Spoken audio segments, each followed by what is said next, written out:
ہم اگر کسی بیمار کو دیکھیں تو ہمارے اندر خوف پیدا ہوتا ہے کہیں یہ بیماری ہمیں نہ لگ جائے۔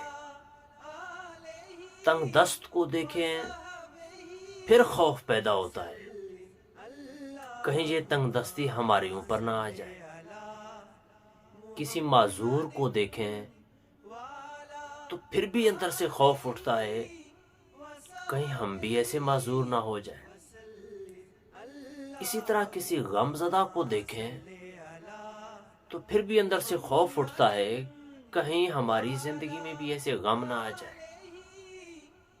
مصیبت زدہ کو دیکھیں تو پھر بھی ہمارے اندر سے ایک خوف اٹھتا ہے کہیں ہمارے اوپر بھی اس طرح کی مصیبتیں نہ آ جائیں۔ تو آئیے آپ صلی اللہ علیہ وآلہ وسلم کا یہ فرمان دیکھیے جس میں میرے آقا صلی اللہ علیہ وآلہ وسلم نے ہم جیسے کروڑوں انسانوں کے اس خوف کو دور کرنے کا حل بتا دیا۔ فرمایا جب کبھی کسی بیمار کو دیکھو، مصیبت زدہ کو دیکھو، معذور کو دیکھو، غم زدہ کو دیکھو، تنگ دست کو دیکھو، کسی بھی بلا اور مصیبت میں مبتلا شخص کو دیکھو تو اس وقت آگے سے تم نے یہ دعا پڑھنی ہے۔ 2 سطروں میں ہے صرف یہ دعا، اور جیسے اس دعا کو تم پوری کر لو گے تو اللہ تعالیٰ ساری زندگی تمہیں اس بیماری سے، اس غم سے، اس مصیبت سے، اس مفلوق الحالی سے تمہاری حفاظت فرمائے گا۔ وہ دعا کون سی ہے؟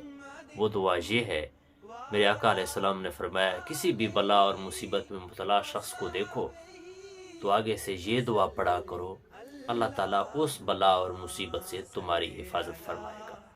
وہ دعا یہ ہے، سکرین کے اوپر ملاحظہ کریں، میرے آقا صلی اللہ علیہ وآلہ وسلم نے فرمایا الحمدللہ الذی عافانی مما ابتلاک بہ وفضلنی علی کثیر ممن خلق تفضیلا۔ اس چھوٹی سی دعا کو یاد کر لیں اور اس کو آگے شیئر بھی کر دیں تاکہ کوئی غم زدہ، مصیبت زدہ، مفلوق الحال اس دعا کو سن لے اور وہ بھی اس پر عمل کر کے اپنے آپ کو مصیبتوں سے، غموں سے نجات دلا سکے۔